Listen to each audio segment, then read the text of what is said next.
Non వేసిన కాడు ఇండియాలో అడుగు పెట్టాడంటే అని కాల్ చేస్తా, షూట్ చేస్తా అంతే అండి.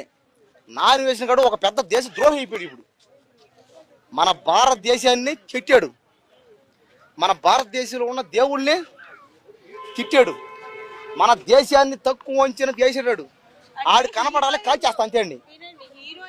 బట్టల గురించి ఒక టాపిక్ అయితే అవును అనవసరంగా సనాతన ధర్మాన్ని అవును తీసుకొచ్చి మాట్లాడాడు. అవును చూడండి ఏంది అన్యాయం చూడండి. ఈ దేశం ఏమైపోతుంది? నా దేశం, మన భారతదేశం, ఇది మన దేశం. ఇది ఇప్పటికైనా కళ్ళు తెరవండి, అందరూ తెరవండి అంతే. కళ్ళు తెరిచి మాట్లాడండి. ఏమిటి ఇది అసలు? నువ్వు ఏం మాట్లాడుతున్నావు? సనాతన ధర్మం అన్నావు, భారతదేశం తక్కువ చేసి మాట్లాడావు. శివాజీ గారిని ఒక పక్క బూతులు అన్నాడు. ఆ తాతనే ఎవరైనా గరికపడ తాత, ఆ ప్రవచనాలు చెప్పే తాతను కూడా అబ్బా బూతులు భయంకరంగా. ఇంకా అదేమనంటే మాట కోసం